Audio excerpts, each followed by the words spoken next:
देखिए होली क्या है? रंग, dance, party. It's psychological revolution happening inside you. और मैं सिर्फ इसकी कहानी नहीं सुनाऊंगा, मैं बताऊंगा ये आपके अंदर चल रही कहानी है। देखिए एक राजा था हिरण्यकाशिपु। ये इतना पावरफुल, इतना रिच, इतना डोमिनेंट था, इसने तपस्या करके एक वरदान प्राप्त किया हुआ था कि ना ही वो इंसान से मरेगा, ना ही जानवर से मरेगा, ना ही घर के अंदर, ना ही घर के बाहर, ना ही आसमान में, ना ही पाताल में, अस्त्र से नहीं, शस्त्र से नहीं। इतनी पावर लेने के बाद उसका ईगो इतना बूस्ट हुआ कि उसने अपने आप को भगवान डिक्लेयर कर दिया। लेकिन उसका खुद का बेटा प्रहलाद, विष्णु का परम भक्त, विष्णु को ही भगवान मानने वाला, इस बात से मना करता है कि आप भगवान हो। अब उसका ईगो इतना बूस्ट होता है कि वो अपने ही बेटे को मारने के लिए अलग अलग तरीके अपनाता है। जहर देता है, पहाड़ से नीचे फेंक देता है, उसको कुछ नहीं होता। फिर होलिका के पास वरदान था कि वो आग में जल नहीं सकती। तो उसने होलिका से कहा कि इसको अपने गोद में बिठाओ और अग्नि में प्रवेश करो और इसको जला दो। होलिका ने अपनी गोद में बिठा के प्रहलाद को अग्नि में प्रवेश करवाया और होलिका जल गई, लेकिन प्रहलाद बच गया। अब सवाल यह है कि ये कहानी क्यों बनाई गई? ये कहानी हमारी कहानी है। हिरण्यकाशिपु कोई पुराना राजा नहीं था। हिरण्यकाशिपु हमारे अंदर का ईगो है। जैसे ही हमें थोड़ा सा पैसा, थोड़ा सा रुतबा, थोड़ा सा स्टेटस मिलता है ना, तो हमारा ईगो बूस्ट होता है और वो ईगो हमसे कहता है हम सुपीरियर है। यही हिरण्यकाशिपु है। और प्रहलाद कौन है?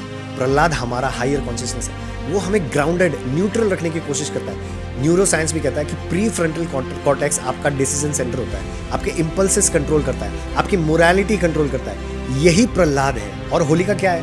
Holika is psychological justification. You try to prove yourself कि कुछ गलत करने वाले हो, फिर भी सभी तो कर रहे हैं, क्या फर्क पड़ता है, हमने किया तो क्या फर्क पड़ेगा। That is Holika.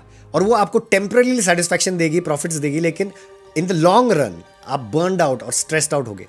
होलिका दहन के दिन आप ये प्रण लेते हो, होलिका जलाते हुए, it is not just a bonfire. You tell yourself that I am burning out my anger, I am burning out my toxic patterns and I am burning out my arrogance. तो होलिका दहन का मतलब ये है। और उसके जस्ट नेक्स्ट डे जब आप रंग से खेलते हो, इसका मतलब आप अपने ईगो को पूरी तरह जला चुके हो और आपकी इंडिविजुअलिटी खिल के आती है। और व्हाइट लाइट को जब आप स्प्लिट करोगे तो 7 रंग निकल के आते हैं। तो जैसे ही आप अपने ईगो को जलाते हो तो आपके अंदर के असली वाइब्रेंट कलर्स बाहर आने लगते हैं और आप उनको होली के 7 रंगों के साथ सेलिब्रेट करते हो। सनातन धर्म की हर कहानी बाहर की नहीं, हमारे अंदर की होती है। हिरण्यकाशिपु भी हमें, प्रहलाद भी हमें, होलिका भी हमें। होली हमें याद दिलाती है कि पावर से बड़ा बैलेंस है और ईगो से बड़ा अवेयरनेस है। और नरसिम्हा हमारे अंदर की अवेयरनेस है।